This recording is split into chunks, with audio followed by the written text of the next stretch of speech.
Bhubaneshwari TV, প্রচলিত নাম BTV, এটা বহু চড়াই উতরাই পার হয়ে আজকে ২৬ বছরে পা রাখলো এবং অনেক সংগ্রাম করেছেন। আমাদের মতো প্রত্যন্ততম রাজ্য, যেখানে একটা মিডিয়া অনেক লড়াই সংগ্রাম করে টিকিয়ে রেখেছে, এবং আমরা অত্যন্ত আনন্দিত এবং আমরা গর্বিত যে বিটিভি অনেক দুঃসময় কাটিয়ে উঠেছে, কিন্তু বিটিভি কোনোদিন একদিনের জন্য বন্ধ হয়।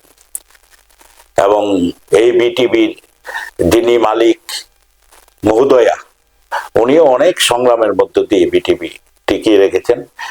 ওরা সবসময় মানুষের কথা বলে এবং বিভিন্ন কিছু যেভাবে তুলে ধরে আমাদের সমাজ, রাষ্ট্র, রাজ্যের জন্য অনেক অবদান আছে।